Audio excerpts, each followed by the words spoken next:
Le principe du lissage exponentiel, c'est qu'il s'applique à des séries chronologiques sans tendance. Et il fonctionne beaucoup mieux dans le cas où on n'a pas de tendance.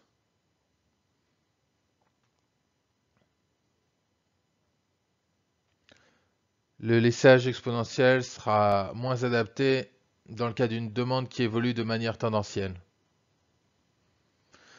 Le principe, ça va être d'utiliser un facteur qui va donner plus ou moins d'importance soit à la dernière prévision, soit à la dernière réalisation. L'avantage, c'est qu'il est très simple à mettre en place, qu'il est très abordable, très facile. L'inconvénient, c'est qu'il ne fonctionne pas pour des tendances. Il va être moins efficace dans des modèles avec des tendances ou des saisonnalités.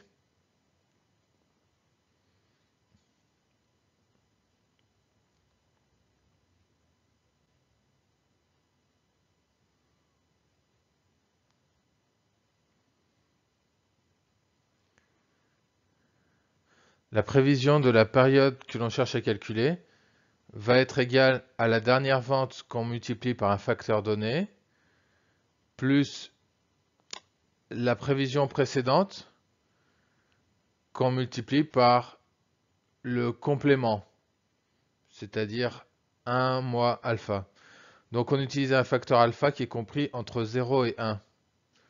Donc le alpha, il est déterminé, on lui donne un poids en fonction de ce que l'on souhaite donner comme importance à la période passée.